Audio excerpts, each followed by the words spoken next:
यहाँको भ्यू चाहिँ यस्तो छ। अब चाहिँ हामी यहाँबाट हिँड्न रेडी भइसके।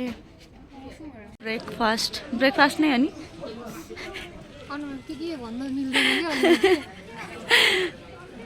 अब चाहिँ हामी यहाँबाट जान लागेको।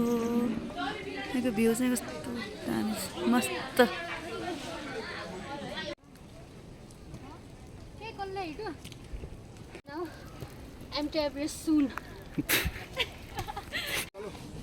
भुगा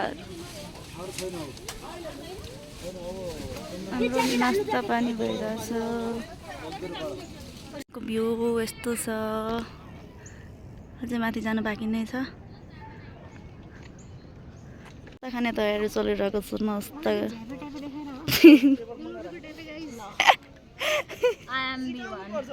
I am also बेलोरीको ट्यापे भन्। स्पेशली मेरै घरमा पर्छ बेलोरी तिमीहरूको भन्दा। बेलोरी साइडतिर हल्का रिप्रेजेन्टिङ आवर ठाउँ। We are representing. ल जस्तो न गर्दिउ न। कस्तो दामी लाग्यो नि रे। दामी छ। कतिवटा कलर छ? 5 वटा। यसको मिनिङ थाहा छ तँलाई? नाइ थाहा छैन। यो भनेको चाहिँ सिग्नेचर बुद्धिस्टहरुले लान्छ नि। 5 वटा त्यो नेचुरल एलिमेन्टहरु हुन्छ नि अर्थको मतलब नेचुरल मेटलहरु। यो के स्काई फायर वाटर अनि कलर त्यही अनुसार के यो भनेको पोजिटिभिटी ओइ न्याम्नेमा चाहिँ पोजिटिभ एनर्जीको लागि लाग्छ हुन्छ यसमा नाइस है एब्जर्भ गर गाइस के हो कसरी खान्छन् म देखाउँछु। इलेक्ट्रोलाइट्स अब चार्ज भयो खै यस्तो गर र खै हिँडे सुई सुई हो नि त कति मिठो छ नि। थोरै भयो मेरो जुरो ओरेन्ज कलरको भयो होला।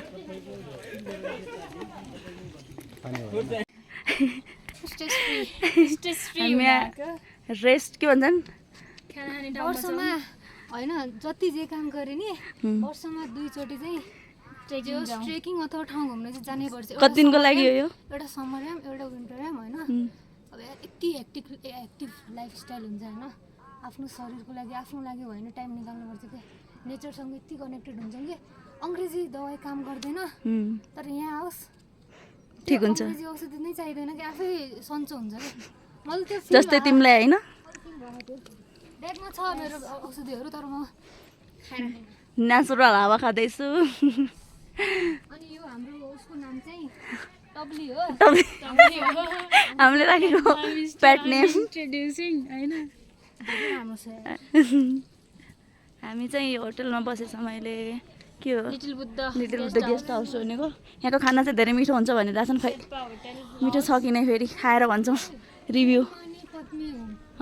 ओम माने पद्मे ओम ए यसको अघि छुटेको थियो होइन। मस्त छ यार। नाम चाहिँ माया होटल रहेछ कि तलको नन रहेछ। हामी तल अर्को भनेको थियो तल देखाएको रहेछ। यस्तो राम्रो रहेछ टोपीहरू।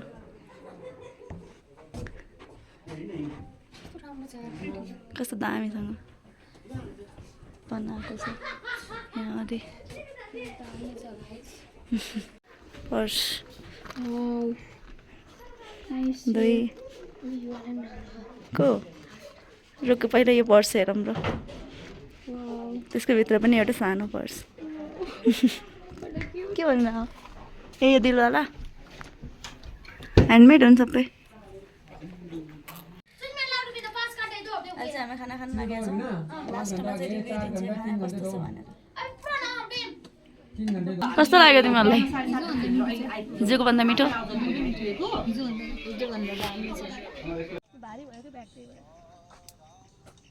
ऐसेलु त देख्दैन नि। ऐसेलु त दिदीबाट सिकेको क्या हामीले।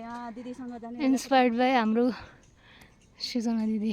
दिदीको याद आयो क्या त्यही भएर ऐसेलु देख्दा बित्तिकै त्यो टिप्न चाहिँ लास्टै गाह्रो के। तर मिठो चाहिँ रसिलो छ यार। मस्त रसिलो छ। रसिलो त रसिलो छ र ओरेन्ज कलरको छ। उहाँको चाहिँ रेड हुन्थ्यो कि क्या हो यति हो। दिदी यसरी टिप्नुहुन्छ नि काँडाभित्र गएर। खतरोको खेलाडी हो पुरै। चाहिँ लास्टै भिड रहेछ। अनि यहाँको भ्यू चाहिँ के देखिँदै पनि छैन। हामी यहाँ चाहिँ बस्ने होइन। हामी अर्को ठाउँमा जाने हो। ओ चाहिँ माथि एउटा होटलमा माथि छ देखिरहेछ त्यो तर धेरै सिडी छ कि यहाँको बाटोहरू नष्टै गाह्रो जान्छ त्यही